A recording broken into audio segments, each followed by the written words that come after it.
એટલે આ દશા માનાથી વર્તો કરીને ઘરેથી દશા બિહારવાની પ્રથા છે એ કોઈ પણ બેન દીકરીએ દશા માના વર્ત હવે કરવાના નહીં.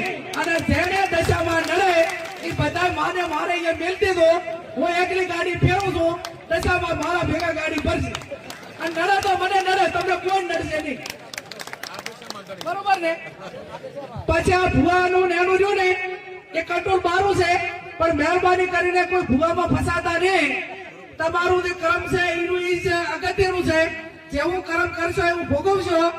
અને એવા તમને બ્રહ્મ ઘાલશે કે તમને આર્થિક બરબાદ કરશે, સામાજિક બરબાદ કરશે, કુટુંબમાં બરબાદી લાવશે.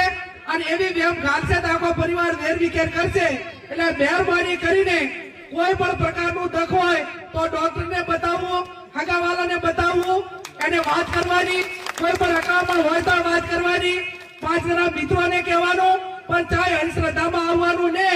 અને ભોપા જો આખા તેનું બધું મટાડી દેતા હોય તો હું કેશોદી આ સાહેબ બે તમે કોઈ ભોપાની બાધા રાખો અને અમે તમારે અહીંયા કોઈ પણ કામ ના કરો અને ચૂંટણીમાં ફોર્મ ભરા દીધા તો ભોપો હાજો. એ આપણે બીજાની આબરૂ થાય એવું આપણે ના કરવું જોઈએ. પણ આપણી આબરૂ પર મોટા ભૂપે હાથ નાખ્યો હોય તો આપણે સમાજે એક થઈ તમે આ બાબતમાં હું એટલું કહું અત્યારે આ બધા છે કે એક સામાન્ય વાદીમાંથી કોઈ છોકરી લઈ જાય ને તો આખો સમાજ ભેગો થઈ જાય. અને તમારા સમાજ ને આપણા સમાજ એટલે આપણા સમાજમાંથી ગમે એટલી દીકરીઓ બીજો સમાજ લઈ જાય ને તો એના માટે સમાજ આક્રમક નથી. અને એટલા માટે ક્યાંક ને ક્યાંક મોટી તકલીફો ઉભી થાય રહી છે.